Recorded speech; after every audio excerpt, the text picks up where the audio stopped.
Bismillahirrahmanirrahim. Assalamualaikum warahmatullahi wabarakatuh. Mari kita awali kajian kita dengan baca Al-Basmalah. Bismillahirrahmanirrahim.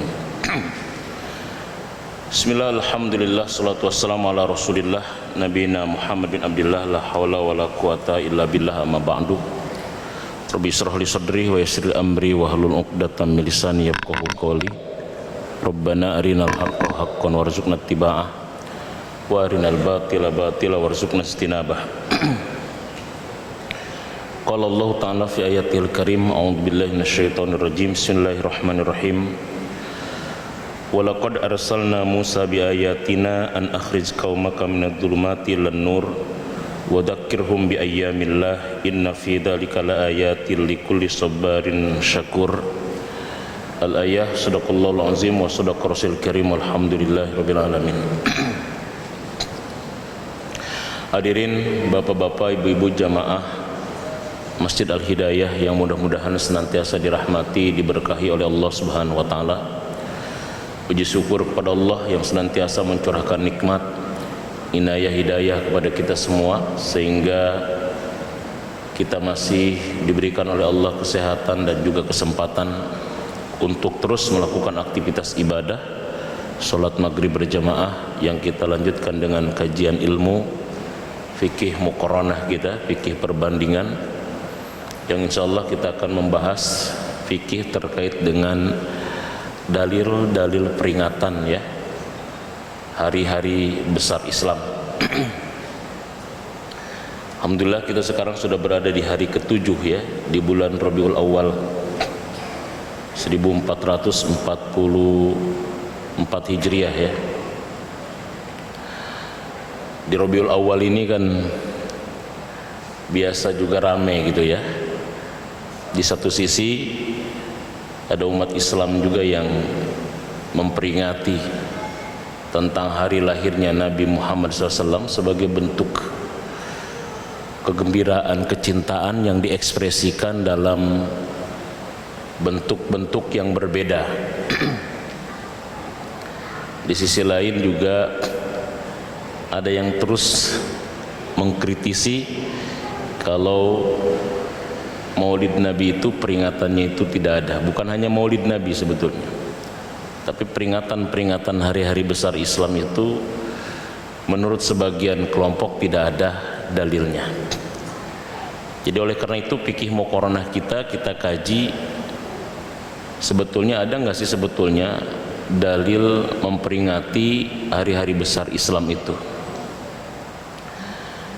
Kalau misalkan kita belajar logical fallacy ya, ada namanya Burden Proof of Fallacy, yaitu kerancuan berpikir dengan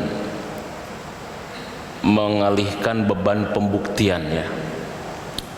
Itu ada cara berpikir yang keliru, seperti logik tapi keliru sebetulnya kalau dalam kajian logical fallacy. Contoh begini, ketika ada orang ateis yang menyatakan saya tidak percaya dengan adanya Tuhan, kemudian dia mengatakan kepada orang yang bertuhan, buktikan kalau Tuhan itu ada gitu. Jadi dia mengatakan, dia berstatement saya tidak percaya dengan adanya Tuhan, kemudian dia nyuruh kepada orang Islam untuk membuktikan kalau Tuhan itu ada. Ini namanya adalah burden proof of fallacy namanya. Jadi kerancuan berpikir logik yang menimpakan beban pembuktian kepada pihak lain gitu. Jadi dia yang berstatement Tuhan tidak ada, kemudian dia sendiri yang minta agar kita membuktikan kalau Tuhan itu apa? Ada gitu lah. Ini namanya fallacy Pak. Ini berpikir rancu, berpikir sesat, salah gitu, walaupun kelihatan logik. Seharusnya justru kita yang bertanya kepada dia ketika dia mengatakan saya tidak percaya Tuhan, kemudian kita bertanya kepada dia, buktikan kalau Tuhan itu tidak ada gitu. Jadi kita, karena dia yang berstatement itu gitu lah. Itu namanya ada yang disebut dengan ilmu logical fallacy. Dan terkait dengan beban pembuktian itu namanya burden proof of fallacy namanya. Jadi sebetulnya secara itu pun sudah patah sebetulnya. Karena kita ini kan dikasih akal itu kan ada yang disebut dengan ilmu ya. Ada ilmu logika namanya. Jadi kalau misalkan ada yang mengatakan maulid itu sesat, maulid itu misalkan bid'ah misalkan, atau peringatan nuzulul Quran, atau peringatan hari-hari besar Islam lainnya seperti Muharram dan sebagainya adalah bid'ah sesat karena tidak ada dalilnya, jangan dia bertanya buktikan dalilnya, tapi kita buktikan dalil kalau hal itu adalah dilarang, hal itu adalah bid'ah, hal itu adalah sesat. Harusnya begitu secara runutan ilmu logika begitu, tapi kan tidak begitu. Nah, tetapi dalam kajian ini fikih muqaranah kita justru kita akan kaji apa sih dalil-dalil, ada nggak sih sebetulnya. Jangan-jangan tentang dalil pun kita nggak ngerti Pak gitu. Dalil ini kan ada pembagiannya, ada macam-macamnya gitu lah. Dalil itu madalla ala syai'in ya, sesuatu yang menunjukkan kepada sesuatu yang lain ya, ketika kita mau mengerjakan sesuatu, itu namanya dalil, petunjuk bahasa kitanya. Saya pernah menjelaskan ini di awal kita ketika pengantar kepada fikih muqaranah kan. Jadi ada dalil dari sisi asal usul, ada dalil dari sisi ruang lingkupnya, ada dalil juga dari sisi kehujahannya kan gitu. Dari sisi asal usul ada dalil nakli, dalil akli kan gitu. Asal usul dalil ada dua, satu dalil nakli Quran Sunnah, yang kedua dalil akli kan, ijma, qiyas gitu. Ijtihad itu dalil akli. Muncul nanti maslahah mursalah, istihsan, syar'un man qablana dan seterusnya. Ada juga dalil dari sisi ruang lingkup, ada dalil umum kulli namanya, ada dalil juz'i. Baru ada dalil sisi kehujahannya, ada dalil yang qat'i, pasti tidak multi tafsir, ada dalil yang zonni, dalil yang multi tafsir. Begitupun dengan macam-macamnya gitu. Ada Quran, ada sunnah, ada ijma, ada qiyas ya, ada maslahah mursalah, ada syar'un man qablana, ada istihsan, ada istishab gitu, dan lain sebagainya dan lain sebagainya. Nah, jadi oleh karena itu maka kajian kita malam hari ini kita sedang tidak mempermasalahkan itu sebetulnya, tapi kita terkait dengan kajian kita, tema kita fikih muqaranah. Seperti awal kita sudah bahas bahwa kita mengkaji tentang metodologi kenapa terjadi perbedaan-perbedaan di tengah-tengah umat atau para ulama. Baik, apakah hari besar Islam itu memiliki dalil untuk diperingatinya atau tidak? Pertama adalah apa yang disebut dengan hari besar Islam. Hari besar Islam itu apa sih sebetulnya? Hari-hari besar Islam yang dikenal mayoritas kaum muslimin, seperti halnya hari-hari ya hijrahnya Nabi Muharram misalnya, atau seperti halnya Maulid Nabi, Isra Mi'raj ya, ataupun misalkan nuzulul Quran dan lain sebagainya.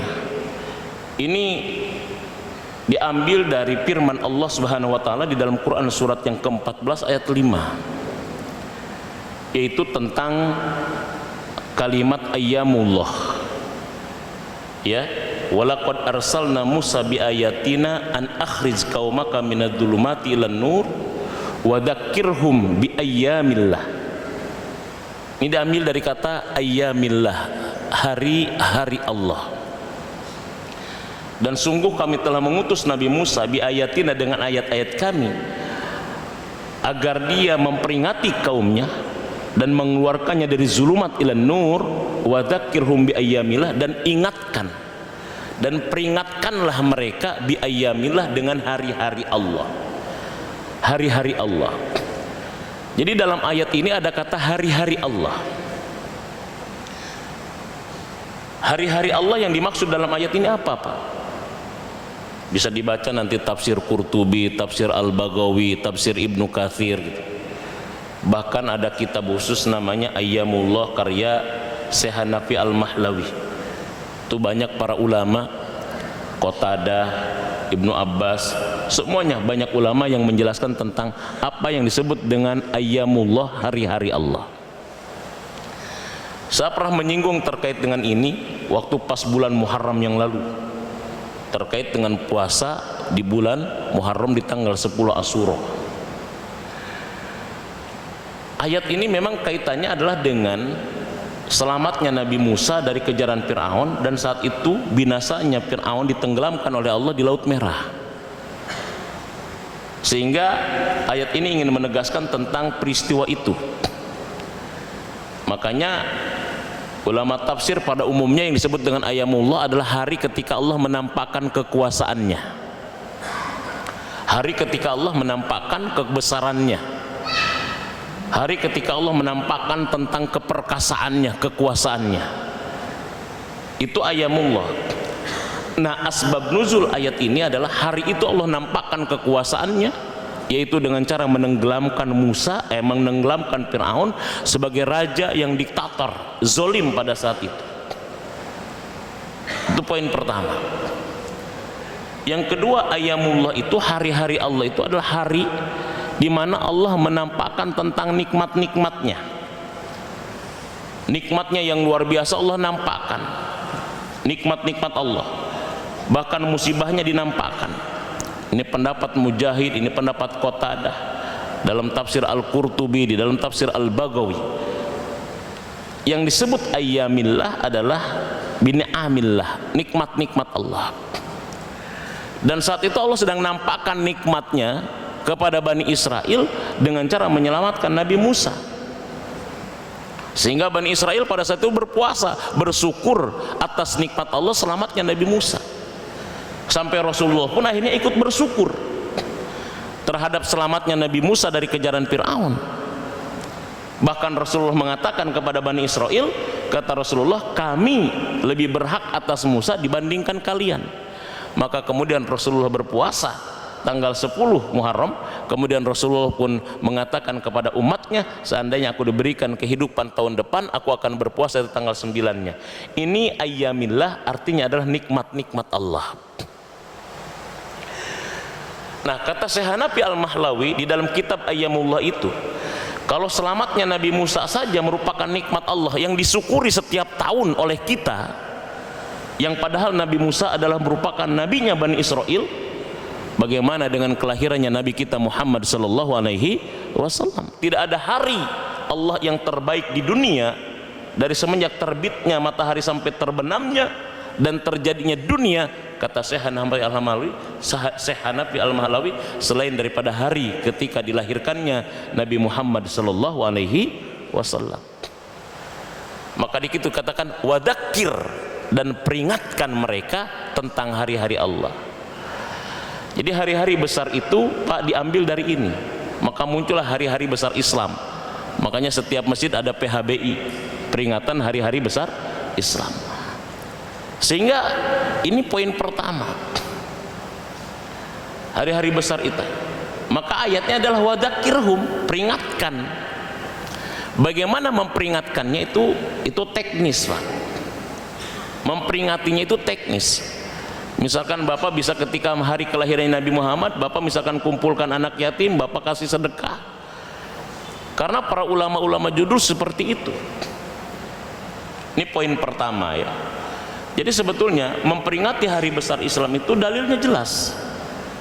Satu, pertama adalah merupakan surat yang ke-14 Ibrahim ayat yang kelima, yang kalimatnya sangat jelas, wadakirhum bi ayyamillah, peringatkan mereka tentang hari-hari Allah.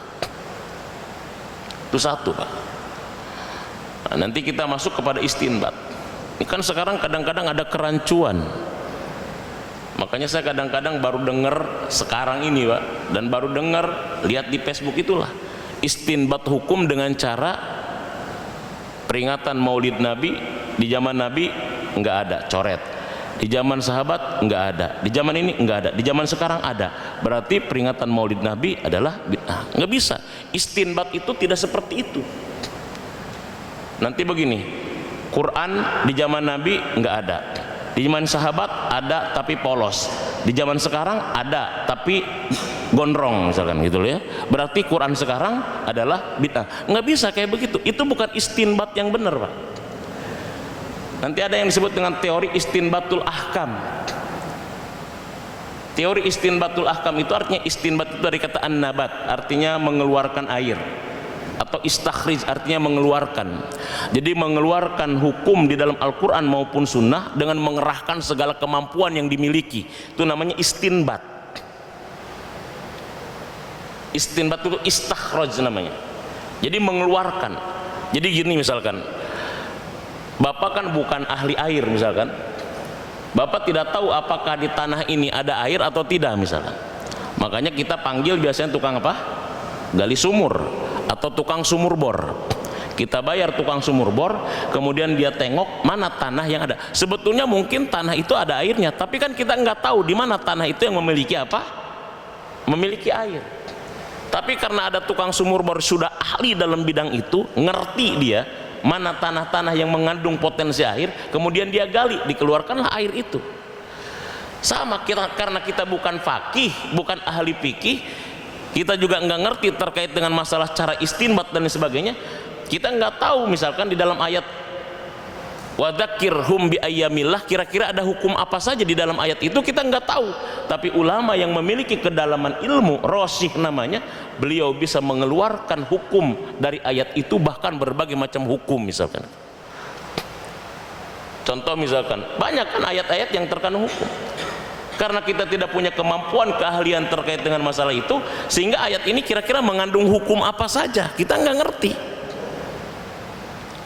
Ya, Urimat alaikumul maitah waddam walahmal khinzir wa ma uhilla li ghairillah misalkan.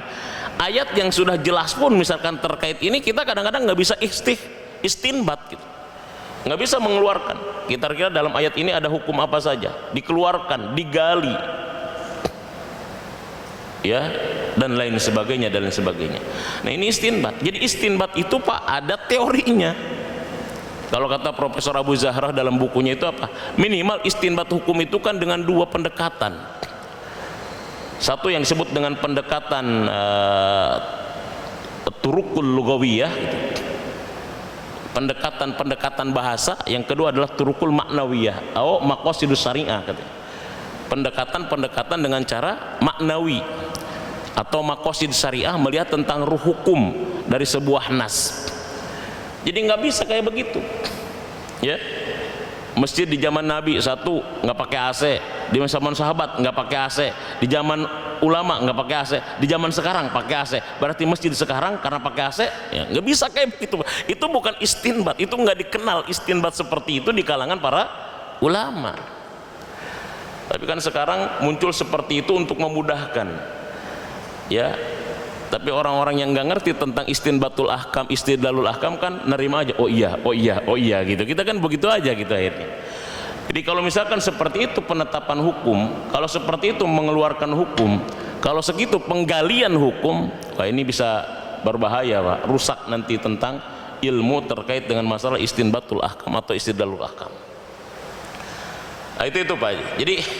Jadi kalau kita ngaji usul fikih, nggak dikenal di kalangan para ulama baik salaf maupun kontemporer model istinbat yang banyak berkembang saat ini, main coret-coret aja gitu loh ya. Nah, jadi seperti itu. Kitab usul fikih di zaman Nabi nggak ada, di zaman sahabat nggak ada, di zaman sekarang kitab usul fikih ada. Berarti kitab usul fikih adalah bid'ah, kan repot kayak begitu begitu.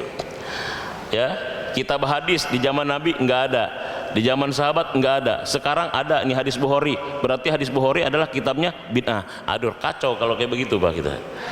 Itu nggak dikenal di kalangan ahli ilmu, itu nggak dikenal. Model istinbat seperti itu nggak dikenal sama sekali.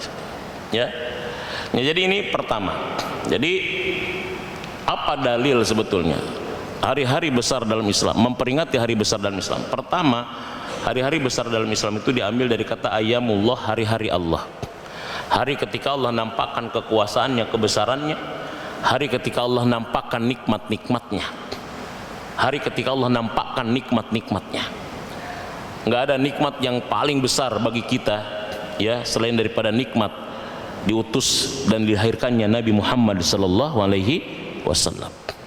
Makanya dalam Quran surat 58 ayat yang ke-10, qul bi fadlillahi wa bi rahmatihi fa bidzalika falyafrahu, ya falyafrahu wa bidzalika apa falyafrahu wa khairum mimma yajmaun. Jadi kalimatnya itu khairum mimma yajmaun, ya karunia Allah, rahmat dari Allah. Ya kalau misalkan Quran kita biasanya ada catatan kaki, bifadlillah itu adalah Al-Quran, warahmatihinya adalah Al-Islam. Ya kalau pakai tafsir Quran bir Quran, rahmat itu adalah salah satunya Nabi Muhammad, karena Nabi Muhammad dikatakan wa ma arsalnaka illa rahmatan lil alamin, tidaklah kami utus engkau Muhammad melainkan sebagai rahmat bagi seluruh alam. Tapi kalau departemen agama biasanya dalam kurungnya rahmat al-Islam, bifadlillah karunia Allah adalah Al-Quran. Tapi kan baik Quran maupun Islam kan kita dapatkan dari siapa? Dari Rasulullah sallallahu alaihi wasallam. Kata Allah apa? Falyafrahu, bergembiralah kalian dengan fadlullah dan rahmatnya itu, dengan Quran dan Islam itu, dengan Quran dan Rasulullah itu. Kenapa? Huwa khairum mimma yajmaun, rahmat Allah, karunia Allah, al-Islam dan juga Al-Quran lebih baik dari nikmat apapun yang kalian kumpulkan dalam bentuk nikmat-nikmat dunia gitu. Jadi nikmat iman itu Pak nikmat terbaik, nikmat Islam itu nikmat terbaik dibandingkan nikmat-nikmat lainnya. Maka kalau kita boleh bergembira terhadap nikmat Allah, maka kita mendapatkan nikmat Islam, kita mendapatkan nikmat iman, kita mendapatkan diutusnya Nabi Muhammad, lebih layak kita bergembira dibandingkan mendapatkan nikmat yang sebesar apapun terkait dengan masalah dunia. Itu begitu sebetulnya. Ya, makanya kan dalam Fathul Bari Syarah Sahih Bukhari ini kan, ini di dalam jilid yang ke-9 di halaman ke-166 dan 167 kan. Ini kan ada riwayat dari Ibnu Abbas radhiyallahu an kan. Wa dzakara as-Suhailu anna Abbas qala, Imam Suhaili menyebutkan bahwasannya Abbas bin Abdul Muttalib qala berkata, lama mata Abu Lahab, ketika Abu Lahab meninggal, ra'aituhu fil manami ba'da hawli fisrin halin faqala.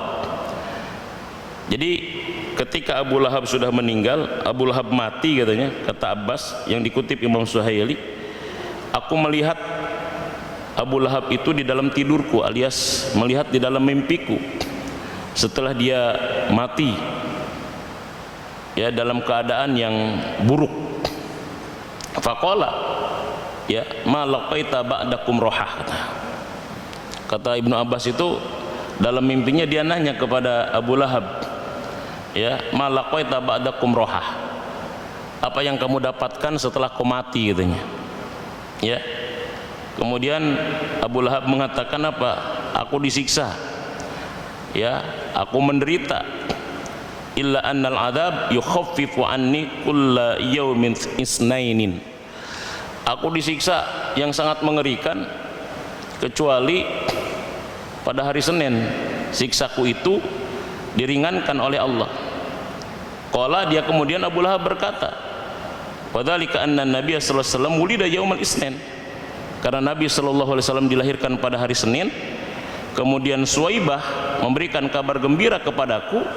Kemudian kata Abu Lahab, maka aku kemudian merdekakan Suwaibah budakku itu disebabkan menginformasikan tentang lahirnya Nabi. Saking gembiranya aku dapat kabar dari Suwaibah, maka kemudian aku merdekakan Suwaibah. Gara-gara itulah aku diringankan setiap hari Senin oleh Allah Subhanahu wa taala azabku.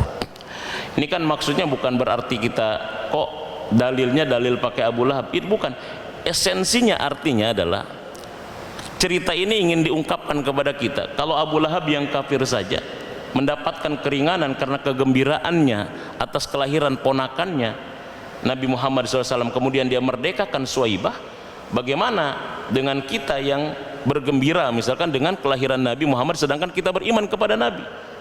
Kan begitu. Kan ada dua orang kafir, Pak. Ada dua orang kafir yang mendapatkan manfaat dari kenabian Nabi Muhammad SAW. Satu adalah Abu Lahab, yang kedua adalah Abu Thalib. Ini dikutip oleh Ibnu Hajar al-Asqalani dalam kitab ini. Jadi Abu Thalib pun termasuk orang kafir yang mendapatkan manfaat dari kenabian Nabi Muhammad SAW. Bayangkan kalau orang kafir saja mendapatkan manfaat dari kenabian Nabi, bagaimana dengan kita orang yang beriman kepada Nabi? Masa enggak mendapatkan manfaat dari kenabian Nabi Muhammad SAW? Kan begitu. Abu Thalib juga termasuk paman Nabi yang kafir ketika matinya, tetapi dia mendapatkan manfaat. Dengan cara apa? Orang kafir yang paling diringankan siksanya, dan seringan-ringannya siksanya adalah dipakaikan jaket pakaian dari neraka, dalam hitungan detik maka terkelupas seluruh daging dan kulitnya, bahkan mendidih ya otak dan juga darahnya itu. Makanya jangan pernah bermimpi masuk neraka walaupun hanya sebentar, Pak, gitu ya. Asal makanya sebentar ini, Kak, patut sebentar juga, Pak, Masya Allah, gitu loh ya, berat gitu loh. Nah, jadi artinya apa di sini, hadirin jamaah yang dirahmati oleh Allah Subhanahu Wa Taala? Jadi secara umum bahwa hari-hari besar dalam Islam itu ada, dan memperingatinya termasuk perkara yang boleh berdasarkan dalil-dalil umum maupun dalil-dalil khusus itu. Jadi satu, surat yang ke-14 ayat 5. Yang kedua, jika hari besar itu adalah bagian daripada syiar Allah, maka ada perintah juga untuk senantiasa diagungkan. Itu surat yang ke-22 Al-Hajj ayat yang ke-32. Apa itu surat Al-Hajj ayat yang ke-32? Wa may yu'azzim sya'airallah fa innaha min taqwal qulub. Barang siapa yang mengagungkan syiar-syiar Allah, maka itu berasal daripada hati yang bertakwa. Apa syiar Allah yang dimaksud? Silakan baca tafsir lah ya, jadi bukan kata saya, baca aja tafsirnya, banyak apa yang dimaksud dengan syiar Allah. Mau tafsir menurut para ulama, mau tafsir Quran bil Quran, syiar Allah itu kan banyak. Ada berbentuk benda ya, inna sofa wal marwah min sya'airallah, sofa marwah bagian dari syiar Allah. Ada yang berbentuk binatang ternak seperti hewan kurban, syiar Allah. Ada berbentuk ibadah seperti halnya sholat, azan, itu syiar Allah. Ada berbentuk peristiwa-peristiwa besar, itu pun bagian daripada syiar Allah. Termasuk peristiwa Isra Mi'raj, itu syiar Allah. Termasuk peristiwa nuzulul Quran, itu syiar Allah. Termasuk peristiwa lahirnya Nabi, itu syiar Allah. Nah, kalau itu bagian daripada syiar Allah, kata para ulama adalah yu'azim, agungkan dia. Apa makna yu'azim? 3, ihtifal, peringatkan dia. Peringatkan, ihtifal itu bahasa kitanya rayakan kalau perlu, diekspos dia. Kalau dia ada syiar-syiar Allah, ekspos dia. Azan, ekspos sampai keluar, speakernya yang banyak, yang bagus, suaranya yang kenceng. Kurban, ekspos dia, perlihatkan, nampakkan, itu syiar Allah. Haji, nampakkan, perlihatkan, ekspos dia. Jadi kalau itu ada bagian daripada syiar Allah, ekspos, peringati, ramaikan, semarakkan. Itu ayat, Pak, surat yang ke-22 ayat yang ke-32 kan begitu.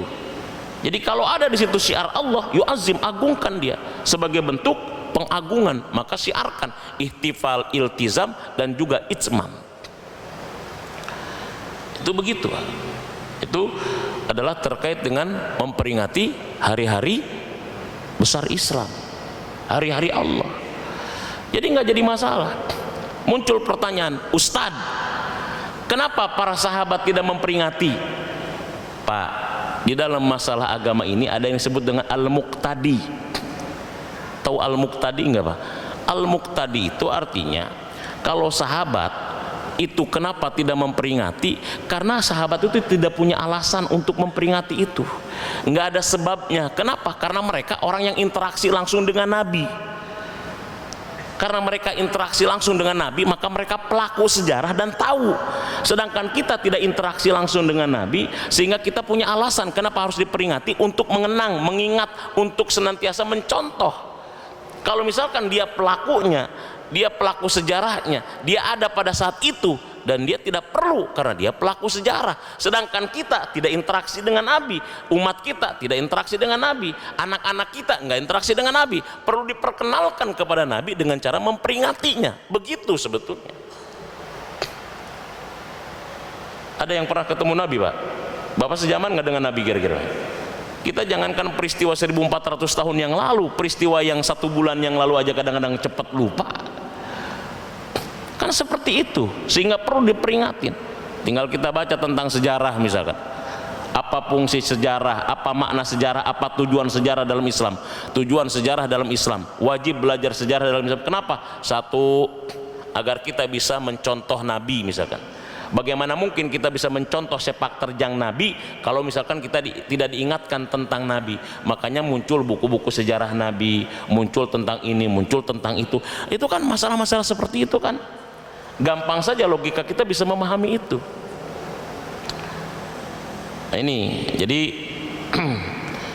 sebetulnya kita tidak perlu lagi ya di abad 21 diskusinya di situ terus ya. Karena banyak problematika umat ya, tantangan dakwah kita yang jauh lebih penting.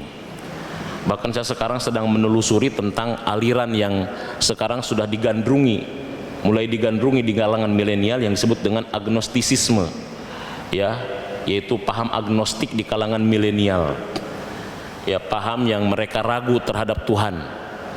Sampai-sampai mereka, saya beriman kepada Tuhan, tapi syaratnya Tuhan harus dibuktikan secara rasional dan secara ilmiah dan seterusnya.